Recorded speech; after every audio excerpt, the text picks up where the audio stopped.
यशोमती मैया के नंद लाला। कृष्ण कृष्ण हरे कृष्ण कृष्ण कृष्ण मुरली मनोहर कृष्ण गोपाला गोविंदा हे दामोदर। भाग्य,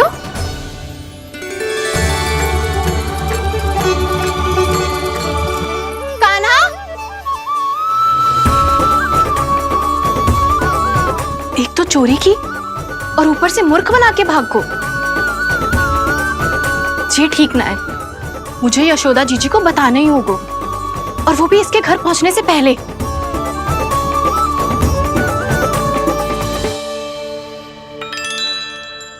अरे पल्लू मत खींच, तनिक रुक जा, दे रही हूं, पूजा तो करने दे।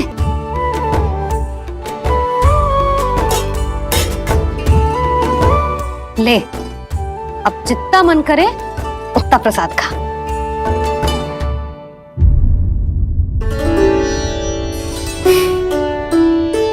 या तो मैं सच्ची बावली हो गई हूँ कि मुझे हर समय कान्हा दिखता रहता है, या फिर मेरा लल्ला कुछ अधिक ही विशेष है कि मेरे साथ ना होके भी सदैव अपनी मैया के साथ ही रहता है।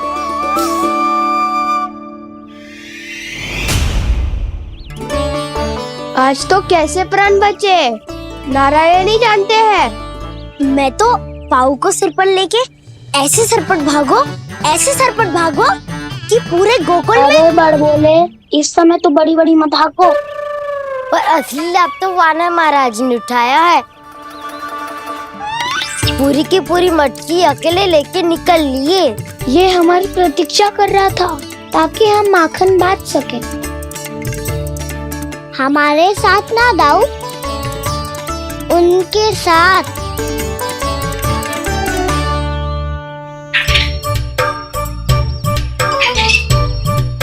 मैं समझ गो कान्हा, एक ना सभी जानवरों की भूख मिट जाए, इसलिए गया था तू सावित्री मौसी के यहाँ माखन चुराने। इससे पहले कि वो हमारे यहाँ पहुँच जाए, हमें घर पहुँचना होगा दाऊ। चाहे कछु हो जाए, पर देरी ना होनी चाहिए। इससे पहले के बहुत समय बीत जाए, हमें ये समझना होगा कि लोभ आदमी की बुद्धि को भ्रष्ट कर देता है, हमारे सोचने समझने की क्षमता को नष्ट कर देता है। बहुत समय पहले की बात, एक साधु था, वो सुनसान घने जंगल में रहकर साधना करता था। ब्रह्म ज्ञान को प्राप्त करने ही वाला था कि अचानक से एक दिन उसे एक सुनहरी बिल्ली दिखाई थी। उसने उसे देखो तो सोचो कि ये तो बहुत सुंदर है, इसे तो मेरे पास रहना चाहिए, और उसने उस बिल्ली को अपने पास रख लिया। फिर उसने सोचो कि इसे तो दूध की आवश्यकता होगी और उसके लिए गाय की, तो उसने एक गाय भी रख ली। अब गाय को चारे की आवश्यकता होगी और चारे के लिए भूमि की। नारायण की कृपा से भूमि का प्रबंध भी हो गया। अब भूमि को जोतनो है, चारा उगानो है, चारा काटनो है, और उसे गाय को खिलानो है। गाय को खिला के उसे दूध निकालनो है, और दूध निकाल के बिल्ली को पिलानो है। कार्य बढ़ गो। अब उसे लगो कि सहायता के लिए 2 जोड़ी हाथ और होने चाहिए, तो उसने विवाह भी कर लियो। कुछ समय बीतो और संतान हो गई, और उसे एक बड़े घर की आवश्यकता अनुभव हुई। इसी प्रकार धीरे धीरे लोभ ने उसे अपनी छाया में ले लिया, और वो नारायण की साधना कर ब्रह्म ज्ञान को पाने के अपने परम लक्ष्य को भूल गो।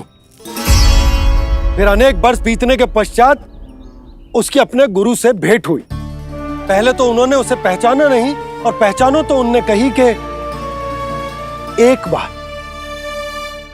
बस एक बार अपने कर्तव्य से भटका था तू, और देख कैसे देखते ही देखते लोभ के जंजाल में गहरे ही गहरे धंसता चला गया।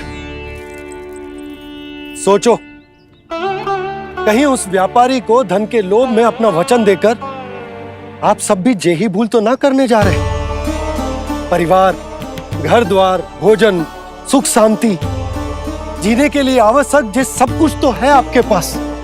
इसीलिए मुझे चिंता हो रही कि जिस प्रकार उस साधु ने ब्रह्म ज्ञान प्राप्ति का अवसर गवा दिया था, आप सब भी इस लोभ में आकर अपना सुख चैन ना गवा दो।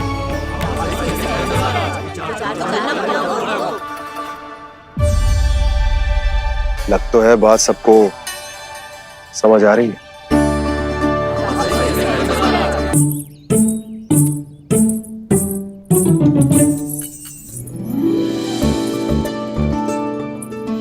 भाभी आसानी से ना मिलने देंगी कान्हा से, पर उसे देखे बिना रहा भी तो ना जा रहे हो मुझसे। कहाँ है वो?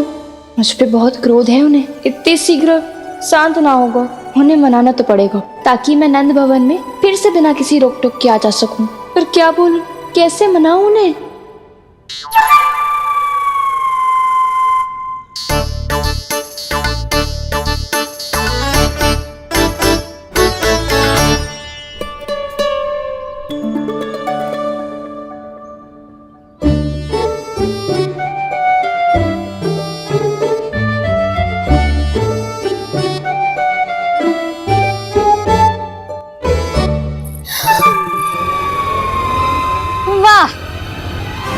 जिसने मेरे लल्ला पर चोरी का आरोप लगायो, वो ही आज मेरे घर में चोरी चोरी प्रवेश कर रही है। नाना भाभी, ऐसी कोई बात ना है। मैं तो बस ये देखने आई थी कि जसोदा भाभी का क्रोध शांत हुआ कि ना? सुन ले जानकी, मेरा क्रोध उसी दिन शांत होगा जिस दिन तू सारी गोपियों के सामने मेरे कान्हा पर लगाया आरोप वापस लेगी। चोरी करेगा तो आरोप ही लगेगा ना जीजी। फिर से आरोप? सावित्री, तू भी? कल तक मुझे ये थोड़ी पता था जीजी कि आपका कान्हा सच्ची में माखन चोरी में पारंगत है। आशा करता हूं कि आप सभी को नंदराज का विचार और संदेश सही से समझ आगो होगो।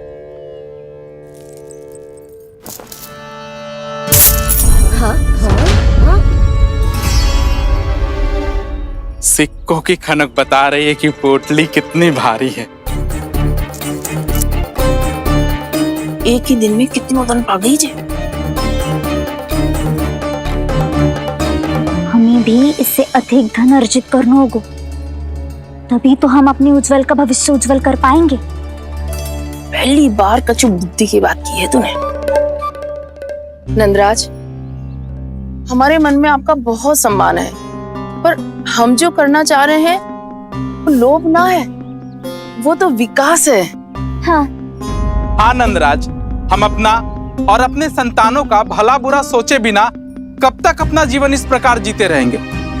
फिर पिछले 4 वर्षों से हमने आपको कर भी तो ना दियो है। मुझे तो लगता है कि नंदराज की बातों पर शांति से सोच विचार के बाद ही कुछ निर्णय लेना चाहिए। ऐसा मौका बार बार ना आता। नहीं, हमें सोच विचार कर निर्णय लेना है सबने।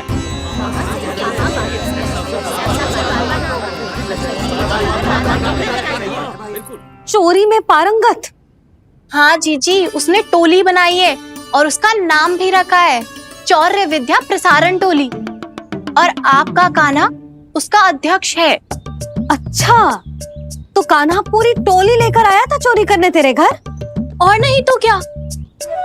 पर एक बात बताओ जीजी, मेरे बलदर को देखकर किसी का साहस ना हुआ भीतर जाने का, पर आपका कान्हा इतना साहसी है कि बिना भयभीत हुए इतने भयंकर बैल के निकट चले गए।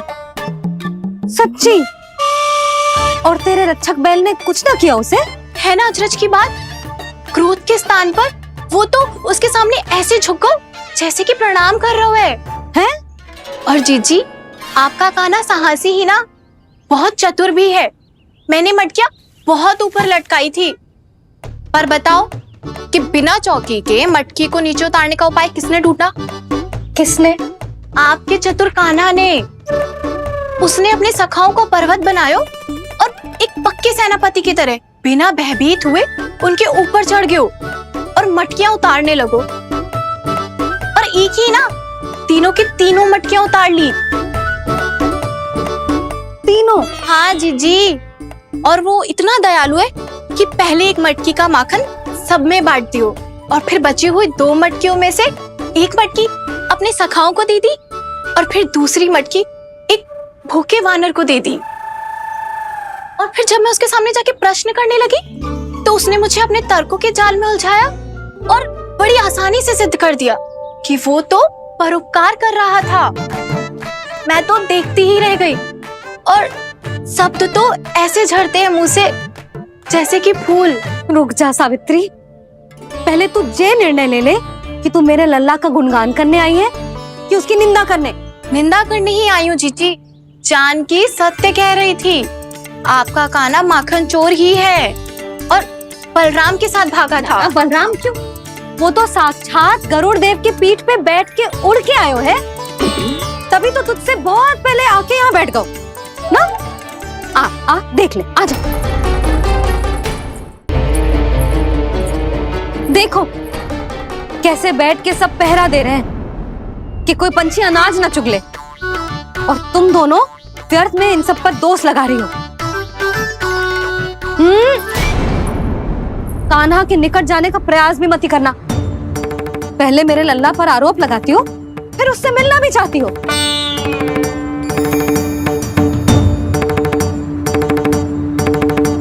पर जीजी चोरी? अरे उसे तो चोरी का अर्थ भी ना पता होगा। तुम दोनों को नारायण का भय भी ना है क्या? हाँ, मेरे लल्ला पर आरोप लगाने से पहले तुम दोनों को लज्जा ना आई? हे नारायण, अब आप ही बताओ मैं क्या करूं। लग तो है किसी की घोर दृष्टि लगी है कि बार बार मेरे लल्ला पर आरोप लगते हैं। किसी की क्या, तुम दोनों की दृष्टि लगी है। या तो तुम दोनों मनगढ़ंत कथाओं को सत्य बताना छोड़ दो, या फिर कृपा करके मेरे घर आना बंद कर दो।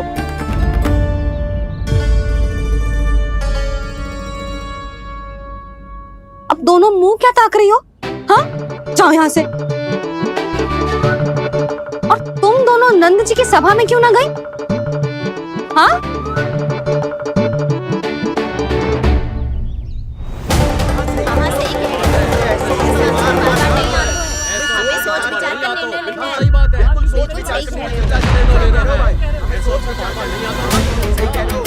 जी कौन? पहले तो कभी ना देखो इसे।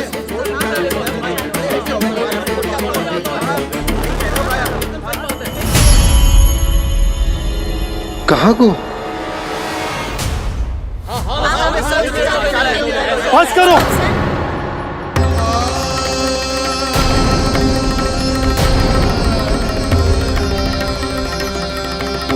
मेरी आंखों के सामने मैं गोकुल में इस तरह फूट पड़ते ना देख सकता।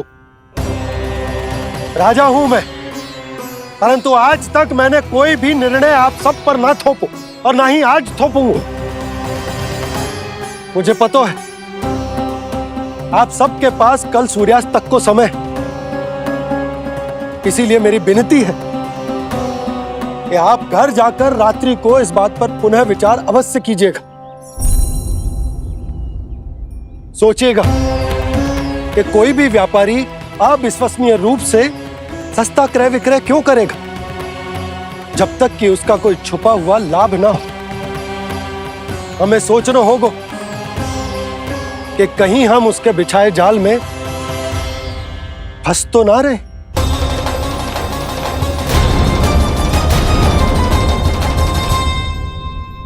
बच गए भैया, जैसे तैसे ही सही, पर समय से पहले पहुंच ही गए हो। सावित्री मौसी कनेक सी बात को इतना बड़ा चढ़ा के बोल रही थी जितना उज्जवल भी ना बोलतो।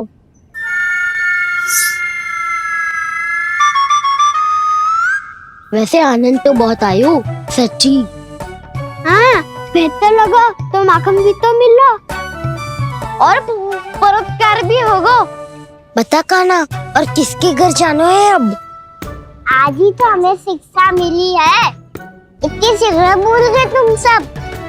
लोग के चक्कर में पड़ोगे तो फंसोगे। लोग के चक्कर में पड़ोगे तो फंसोगे।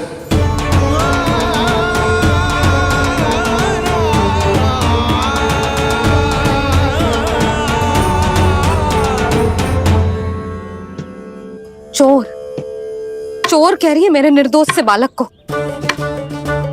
अब तो इन दोनों ने अति ही कर दी है।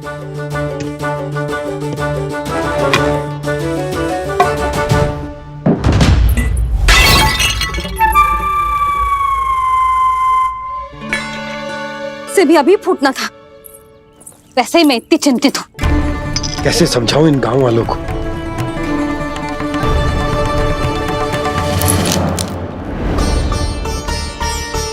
कोई समझने को तैयार ही ना है। लगता है सबकी बुद्धि भ्रष्ट हो गई है। सही कह रही हो यशोदा तुम। मुझे तो लगता है कि सोचना समझना ही छोड़ दिया सबने। अनेकों तर्क देके समझा दियो, सिद्ध कर दियो, पर इनकी मोटी बुद्धि में कछु आता ही ना है। यशोदा तुम तो तर्क की कह रही हो, मैंने तो उदाहरण देकर समझाने को प्रयास किया, पर अपनी बुद्धि के आगे कछु ना समझ में आ रहा इन गांव वालों को। क्या सारे के सारे गांव वाले मेरे लल्ला पर आरोप लगा रहे हैं? जी क्या कह रही हो तुम? मैं तो गांव वालों की बात कर रहा हूं जो नारायण के नाम पर वचन देकर उस अपरिचित व्यापारी को अपने दूध, दही, घी, माखन सब देने को तैयार है। लो कर लो बात। मैं गोपियों की बात कर रही हूँ जो लल्ला पर माखन चोरी का आरोप लगा रही हूँ। और आज तो सावित्री ने भी लल्ला को माखन चोर कह के पुकारो है।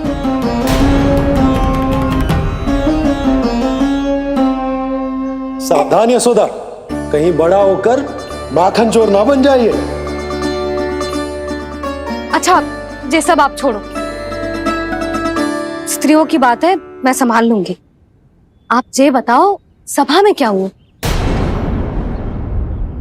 गोकुल में फूट पड़ गई यशोदा, लोभ की फूट।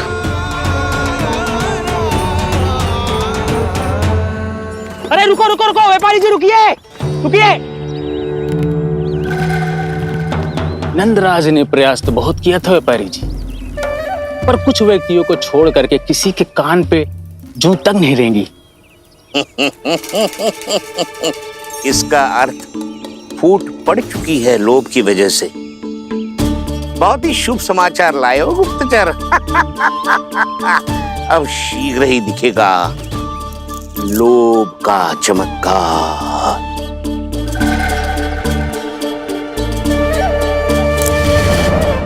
लोभ से बचने को जो पाठ हम कान्हा को पढ़ा रहे थे ना, आज वही पाठ मैं इन गांव वालों को समझाने में असमर्थ रहा। आप चिंता मत करो जी, धीरे धीरे सब ठीक हो जाएगा। तब तक बहुत देर हो जाएगी यशोदा। ये गोकुलवासी मेरे अपने, उन्हें अपनी आंखों के सामने मैं भूल करते ना देख सकता। वो सुलक्षणा, वो उस व्यापारी के प्रभाव में आ गए, और शंकरी मौसी और सुमति भी सुलक्षणा के मार्ग पर ही चल रही। कान खोल के सुन ले बहू, आज से घर में दूध पीनो बंद, दही खानो बंद, और माखन तो बिल्कुल न खानो। पर मैया, पर किंतु परंतु कुछ ना सुननो मुझे। सुलक्षणा की जैसे धनवान बननो है कि ना?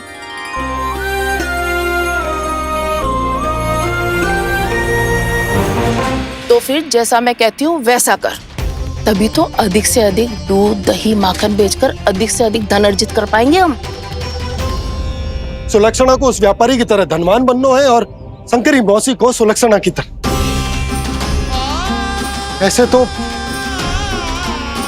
पूरा गांव ही लोभ में पड़कर कल उस व्यापारी के पास पहुंच जाएगा। अब तो फिर स्त्रियों को मुझे अपने ढंग से समझाना पड़ेगा। अब गोकुल वासियों को चाहे कोई भी कितना भी समझा ले, बुझा ले, ज्ञान बांटे, उन्हें केवल एक ही भाषा समझ में आएगी, लोभ की भाषा। लगता है आपके पास बहुत उत्तम योजना है व्यापारी जी। सब झटक लूंगा।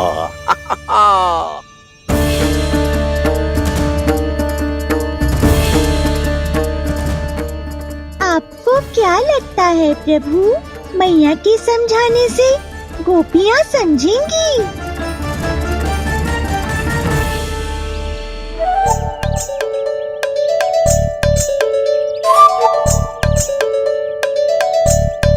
कान्हा, और कितनी प्रतीक्षा करवाएगो? अब बता भी दे, माखन चुराने किसके घर जाना है? इतना आसान ना, है निर्णय करना। समय लगता है, सोच विचार करना पड़ता है, पर ये निर्णय किया कैसे जाए पता है मुझे। लगता है ये निर्णय करना पड़ेगा कि बचना कैसे।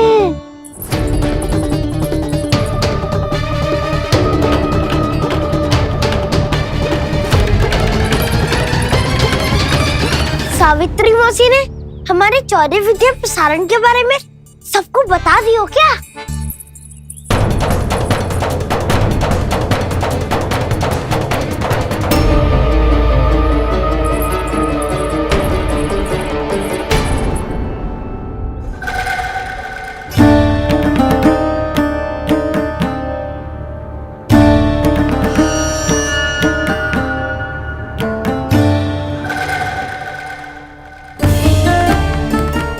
शीघ्र आओ, छोटी माँ बुला रही है।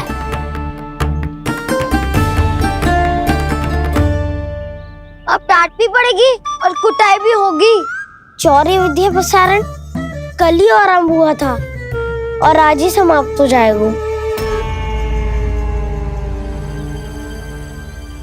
सब इतने गंभीर क्यों है आज?